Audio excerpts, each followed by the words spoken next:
आप सभी को एक बार फिर से जय Hind. Subhash sir civics YouTube channel पे आप सभी का स्वागत है। आज के डीपीएसपी के क्रम में, राज्य के नीति निर्देशक सिद्धांतों के क्रम में, directive principles of state policy के अंतर्गत 36 से 51 अनुच्छेद के बीच में आज हम आर्टिकल 45 की बात करेंगे। और यह आर्टिकल अपने आप में एक बहुत ही महत्वपूर्ण आर्टिकल है और यूं कहे कि आर्टिकल 36 से 51 तक में यह अपने आप में एक विशेषता को समेटे हुए है। और इसकी विशेषता इस वजह से झलकती है कि जितनी भी डीपीएसपी में बातें लिखी हुई हैं वह राज्यों के लिए बाध्यकारी नहीं है। वह क्या है, राज्यों की इच्छा और संसाधनों के ऊपर निर्भर करती हैं। इसके लिए कोई कोर्ट नहीं जा सकता है, लेकिन राज्यों के लिए मौलिक होंगी और राज्यों को उन अपने राज्य के रहने वाले नागरिकों के कल्याण के लिए इन डीपीएसपी में बातों को लागू करना क्या होगा, इनका नैतिक कर्तव्य होगा। लेकिन ये जो आर्टिकल 45 है यानी अनुच्छेद 45 है, इस डीपीएसपी में राज्य को यानी सरकारों को ये टाइम पीरियड दे गया, यानी उन्हें एक टाइम लिमिट में बांध दिया गया कि संविधान के लागू होने से 10 वर्ष के भीतर, समझिए बात को, बात क्या है, आर्टिकल 45 की विशेषता क्या है, इस शिक्षा के महत्व को हमारे संविधान निर्माता जानते हैं। हालांकि शिक्षा एवं संस्कृति का अधिकार मौलिक अधिकार में था पहले से, लेकिन डीपीएसपी में जो आर्टिकल 45 में बात कही गई कि सभी बालकों को क्या करना है, निःशुल्क और अनिवार्य शिक्षा की व्यवस्था सभी सरकारों को करना होगा और इसको लागू करने की जिम्मेदारी भारत के संविधान लागू होने से 10 वर्ष के भीतर ही ये उपबंध सभी सरकारों को करना होगा, चाहे वो भारत सरकार हो चाहे स्टेट की गवर्नमेंट हो। तो एक टाइम लिमिट में बांध दिया। अब इस निःशुल्क और अनिवार्य शिक्षा का मतलब है, उस समय संविधान निर्माताओं ने आर्टिकल 45 में डीपीएसपी के तहत ये बात लिख दी कि भारत के प्रत्येक बच्चे को, यानी प्रत्येक बच्चे को शिक्षा के लिए आपको क्या करना होगा, प्रबंध करना होगा, इंतजाम करना होगा प्रत्येक स्टेट को। कितने उम्र के लिए, यानी 14 वर्ष की उम्र पूरी करने तक के सभी बच्चों को निःशुल्क और अनिवार्य शिक्षा की व्यवस्था करने की जिम्मेदारी तय कर दी गई थी कि 10 साल के भीतर, 10 साल का समय क्यों दिया गया था, क्योंकि जब हमारा देश आजाद हुआ था तो उतना आर्थिक संपन्न नहीं था। जितनी भी आर्थिक संपन्नता थी, हमारा धन था, वो सब अंग्रेज ससुरे लूट ले गए थे। तो हम काफी कमजोर हो गए थे आर्थिक स्थिति से, तो इसलिए समय दिया संविधान निर्माताओं ने, डीपीएसपी में इसको रखा और 10 वर्ष का समय दिया कि 10 वर्ष के भीतर आपको इसको लागू करना ही करना है। 10 साल बीतने न पाए या 10 साल बीत जाए तो इसके तुरंत बाद आप इसे लागू करेंगे, निःशुल्क और अनिवार्य शिक्षा। उस समय जो पुराना प्रावधान था, उस समय यही था, 14 वर्ष की उम्र तक के बच्चे को आपको निःशुल्क और अनिवार्य शिक्षा की व्यवस्था करना होगा। प्रत्येक राज्यों को यह निर्देश था। लेकिन समय बीतता गया और धीरे धीरे ये समय राज्य सरकारों ने उस 10 साल के बाउंडेशन पर ध्यान तो नहीं दिया, लेकिन बाद में 86वें संविधान संशोधन 2002 के तहत इस बात को जोड़ा। इसी डीपीएसपी के निर्देश के आधार पर 86वें संविधान अमेंडमेंट 2002 यानी 86वें संविधान संशोधन 2002 में इसे क्या किया गया, 21A में, अनुच्छेद 21A में राइट टू एजुकेशन एक्ट यानी शिक्षा को मौलिक अधिकार से जोड़ दिया गया। अब समझिए बात को, यानी यहां से उठा के, कहां से, जो डीपीएसपी में था, लेकिन डीपीएसपी में कहा कितने वर्ष की बच्चों के लिए शिक्षा की बात थी, 14 वर्ष के बच्चों के लिए, 14 वर्ष की आयु तक के लिए, यानी 0 से 14 वर्ष के बीच में जिसकी भी उम्र होगी उस सभी बच्चों को निःशुल्क और अनिवार्य शिक्षा की व्यवस्था करनी होगी। तो 2002 में 86वां संविधान संशोधन के द्वारा सरकार ने, भारत सरकार ने क्या किया, इसे मौलिक अधिकार बना दिया। लेकिन जो बात 0 से 14 वर्ष तक के लिए कही गई थी, भारत सरकार ने इसे कितना कर दिया, 6 वर्ष से 14 वर्ष तक के बच्चों को, यानी 86वें संविधान संशोधन 2002 में जब अमेंडमेंट हुआ 21A में जोड़ दिया गया। किसमें जोड़ दिया गया, अनुच्छेद 21 में। लेकिन वहां पे थोड़ी सी कंजूसी कर दी सरकार ने। क्या कर दी, जहां 0 से 14 वर्ष तक के लिए डीपीएसपी में सुझाव था, यहां पे सरकार ने क्या किया, भारत सरकार ने 6 वर्ष से 14 वर्ष के बच्चों को निःशुल्क और अनिवार्य शिक्षा पाने का मौलिक अधिकार होगा, ये जोड़ दिया। समझिए बात को। तो 6 से 14 वर्ष तक की तो बात सरकार ने कर ली, मान ली, और संविधान संशोधन करके 21A में इसे जोड़ भी दिया। अब बचे 6 वर्ष से नीचे वाले बच्चे। कौन बचे, 6 वर्ष से नीचे वाले बच्चे। तो उसी में संशोधन, जब संविधान में संशोधन के समय इस 45 में ये जोड़ दिया कि जो 6 वर्ष से नीचे के बच्चे हैं, उनके स्वास्थ्य की, उनके पोषण की और उनके प्रारंभिक देखभाल की, बाल्यकाल के देखभाल की और उनके प्राथमिक शिक्षा से पहले की शिक्षा की व्यवस्था करना, ये डीपीएसपी होगा। यानी ये मौलिक अधिकार नहीं होगा, जो राज्य चाहेगा वो अपने लिए समय समय पे इसकी व्यवस्था करेगा। किसके लिए, 6 वर्ष से कम आयु के बच्चों के लिए। ठीक है, तो अब 2 भाग हो गए। एक पुराना प्रावधान संविधान में था कि 14 वर्ष तक के सभी बच्चों को निःशुल्क और अनिवार्य शिक्षा देना ही देना है, 10 वर्ष के भीतर। ये सभी राज्यों को व्यवस्था करना है, जैसे जैसे आर्थिक संसाधन उसके पास इकट्ठा हो जाए।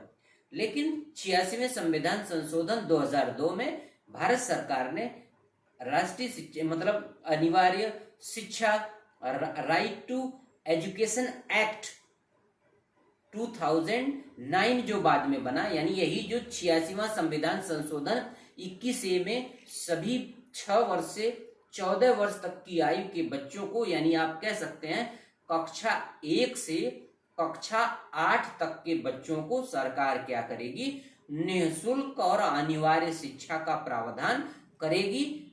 6 वर्ष से 14 वर्ष तक के बच्चे को शिक्षा पाना उसका मौलिक अधिकार होगा, ये जोड़ दिया 86वें संविधान संशोधन 2002 में। अब बच गए 6 वर्ष से नीचे वाले बच्चे, जबकि संविधान निर्माताओं ने लिखा था कि 0 से 14 वर्ष के लिए। चलिए, कम से कम 6 साल से 14, प्राथमिक कक्षा 1 से कक्षा 8 तक के लिए सरकार ने इंतजाम कर दिए 2002 में। ये RTE right to education act, ये 2009 में लागू हुआ। कब लागू हुआ, 2009 में। आरटीई ये 2009 लागू हुआ 2009 में, और ये 6 से 14 वर्ष के बच्चों को अनिवार्य और निःशुल्क शिक्षा मिलनी प्रारंभ हो गई और मिल भी रही है। ठीक है, अब हम देखें, एक बार ब्लैक बोर्ड पर भी नजर कर लें, फिर इसके बाद बचे हुए लेक्चर की बात करते हैं। राज्य के नीति निर्देशक तत्व डीपीएसपी अनुच्छेद 36 से अनुच्छेद 51 तक की श्रेणी में आज हम बात कर रहे हैं अनुच्छेद 45 की, आर्टिकल 45 की। इस आर्टिकल में बालकों के लिए निःशुल्क और अनिवार्य शिक्षा का उपबंध करना राज्यों की नैतिक जिम्मेदारी होगी। ये बात दिशा निर्देश डीपीएसपी में आर्टिकल 45 कहता है, इसको राज्यों को, राज्य इस संविधान के प्रारंभ से 10 वर्ष की अवधि के भीतर सभी बालकों को 14 वर्ष की आयु पूरे करने तक की निःशुल्क और अनिवार्य शिक्षा देने के लिए उपबंध करने का पूरा प्रयास करेंगे। यानी आर्टिकल 45 में संविधान निर्माताओं ने सभी राज्यों को समय दे दिया कि भैया 10 साल का टाइम हम दे रहे हैं, सभी बालकों के लिए निःशुल्क और अनिवार्य शिक्षा की व्यवस्था आपको करना पड़ेगा। हम आपको 10 साल का समय देते हैं, क्योंकि 1950 में हमारी स्थिति, चाहे हमारे देश की हो, चाहे स्टेट की हो, सभी प्रांतों की हो, वो आर्थिक स्थिति ठीक नहीं थी, क्योंकि सारा रुपया पैसा धन इतने दिन से, लंबे समय से गुलाम थे, इतने मुगल कौन कौन, फिर उसके बाद अंग्रेज, जो कुछ था सब ससुरे लूट ले गए थे। तो हमारी आर्थिक स्थिति कमजोर थी, इसीलिए संविधान निर्माताओं ने 10 साल का समय दे दिया था कि 14 वर्ष तक के बच्चों के लिए आपको क्या करना है। सभी राज्यों की जिम्मेदारी होगी कि इनको शिक्षा का इंतजाम करिए, वो भी निःशुल्क और अनिवार्य। चलिए, 86वें संविधान संशोधन 2002 में इसे बदला गया। जो ये बात कही गई थी 14 साल के लिए 0 से, 86वें संविधान संशोधन के समय ये बदल दिया। क्या कर दिया गया? 6 से 14 वर्ष तक की शिक्षा को मौलिक अधिकार बना दिया गया। किसमें? अनुच्छेद 21A में। चलो, कुछ तो बात मान ली। अब 6 से नीचे वाले जो बच्चे बने, 0 से 6 वर्ष तक के बच्चों को प्रारंभिक बाल्यावस्था देखरेख और शिक्षा देने का भी प्रयास करेगा, जैसे आंगनवाड़ी केंद्रों के रूप में। उनको पोषण देखते हैं, समय समय पर उनके स्वास्थ्य से जुड़े हुए टीकाकरण, पोलियो आदि का ड्रॉप आंगनवाड़ी वाले पिलाते रहते हैं। ये सब इसी व्यवस्था का देना है, आर्टिकल 45 का। केंद्रों के माध्यम से स्वास्थ्य, पोषण और इनको पोषण देखते हैं आंगनवाड़ी केंद्रों में जो 3 से 6 वर्ष के बीच के बच्चे पढ़ते हैं, छोटे बच्चे, प्राथमिक शिक्षा से पहले वाले, उन्हें पोषाहार भी बांटा जाता है ताकि उनका स्वास्थ्य और पोषण ठीक रहे। क्योंकि सरकार ये मानती है कि 6 वर्ष तक की उम्र तक बच्चों का 85% माइंड डेवलप हो जाता है। तो इसलिए सरकार ये चाहती है जो इन सब व्यवस्थाओं के अंतर्गत कि बच्चे का, बालक का, हमारे देश का जो भविष्य है उसका स्वास्थ्य और मानसिक, शारीरिक स्वास्थ्य और मानसिक स्वास्थ्य इस प्रकार से रहे, वह अपने आप को इस एज में इतना अपने आप को सक्षम बना पाए कि 6 वर्ष आते आते वह प्राथमिक शिक्षा लेने के योग्य हो जाए, जिससे उसका न शारीरिक और मानसिक विकास किसी भी तरह से प्रभावित ना हो। ये इसके अंतर्गत आता है। 0 से 6 यानी कक्षा 1 से पहले वाली जो बच्चे होते हैं, जिनमें 6 वर्ष पूरी नहीं होती जिनकी आयु, क्योंकि 2009 में कक्षा 1 में प्रवेश की आयु जो है वह 6 वर्ष कर दी गई। 6 वर्ष की आयु अगर पूरी हो गई है तो उस बच्चे को कक्षा 1 में एडमिशन दिया जाएगा। तो 6 वर्ष से नीचे वाले जो बच्चे हैं उनको ये व्यवस्था कर दी गई। ये तो मौलिक अधिकार बना दिया गया, लेकिन इसको कहाँ रखा गया? आर्टिकल 45 में। 0 से 6 वर्ष, यहाँ 2 कैटेगरी। इन्होंने क्या कहा था? एक कैटेगरी बनाने की बात कही थी कि 0 से 14 वर्ष के लिए सबको दो, लेकिन सरकार ने क्या किया? संविधान संशोधन 2002 में क्या करा? 2 कैटेगरी बना दी। एक 6 से 14 वर्ष मौलिक अधिकार दे दिया 21A में जोड़ के, और 6 वर्ष से नीचे के जो बच्चे थे जिन्हें हम क्या कर सकते, बाल्यावस्था में देखभाल के लिए आंगनवाड़ी केंद्र, पोषण आदि चीजें वितरी, या आंगनवाड़ी को यह जिम्मेदारी दे दी कि इन्हें आप बेसिक शिक्षा बाल्यावस्था में केयर टेकर का काम करिए, और इन्हें प्राथमिक शिक्षा में यानी 6 वर्ष की आयु पूरे होने तक प्राथमिक शिक्षा के लिए पूरी तरह से तैयार करिए, ताकि बच्चों का स्वास्थ्य, चाहे वो शारीरिक हो चाहे वो मानसिक हो, किसी भी प्रकार से कुप्रभावित ना हो, कुपोषण का शिकार ना हो जाए। इसीलिए इन्हें पोषाहार भी सरकार वितरित कराती है, इनका स्वास्थ्य ठीक रहे, बीमारियों से बच सके। इसलिए आंगनवाड़ी वालों को जिम्मेदारी दी जाती है कि वो समय समय पर क्या करते हैं? टीकाकरण भी करते हैं बच्चों का। तो देखिए कितनी बेहतरीन व्यवस्था किसकी है? आर्टिकल 45 की। आर्टिकल 45 को सरकार ने 2 भागों में बांट दिया। 6 से 14 वर्ष को तो ले गए 21A में, और 6 वर्ष से नीचे वाले को कहाँ रखा?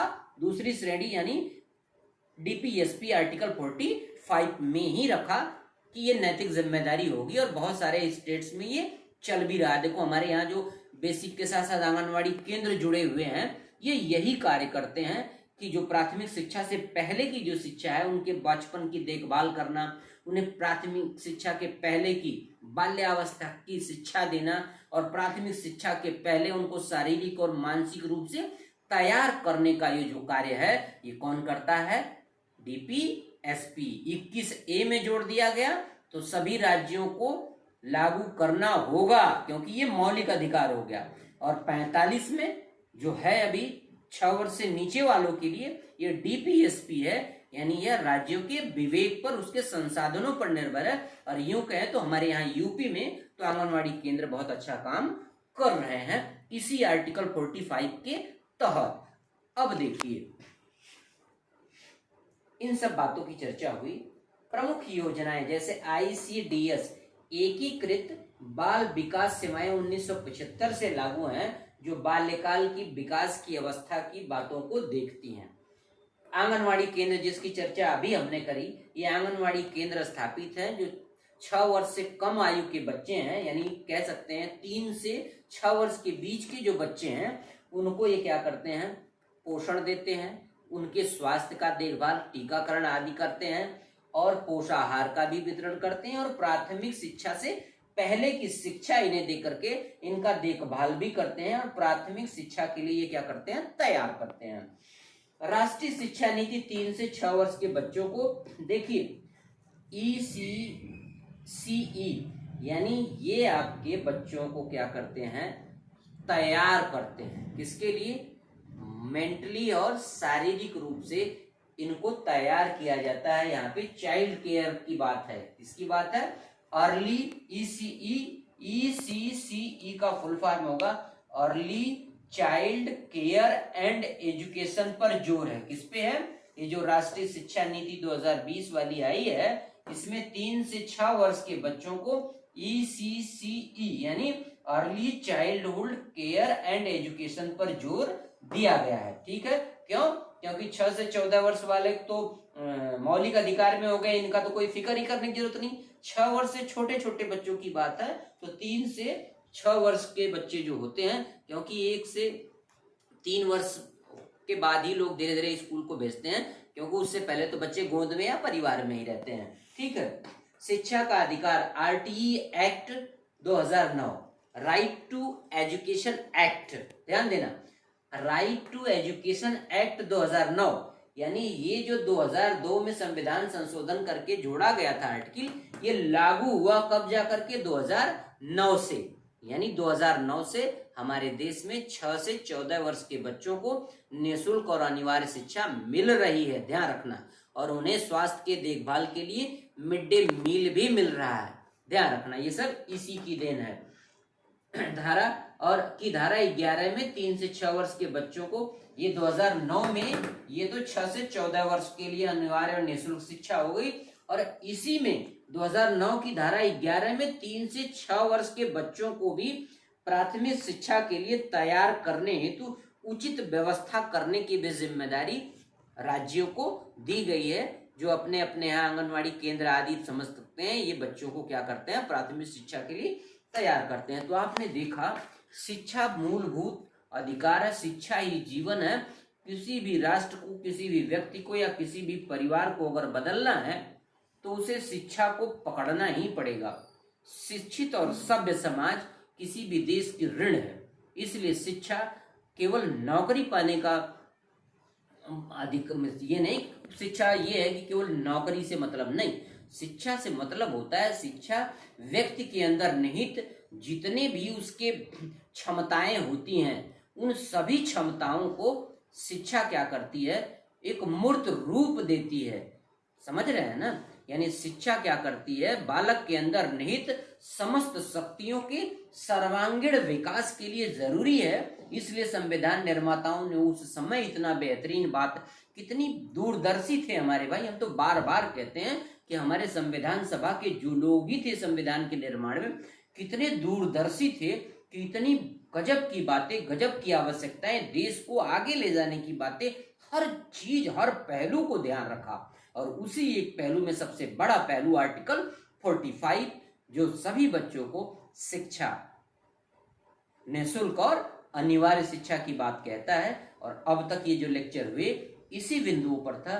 तो आज के लेक्चर में इजाजत दीजिए, अगले लेक्चर में हम फिर आएंगे आर्टिकल 46 को लेकर के।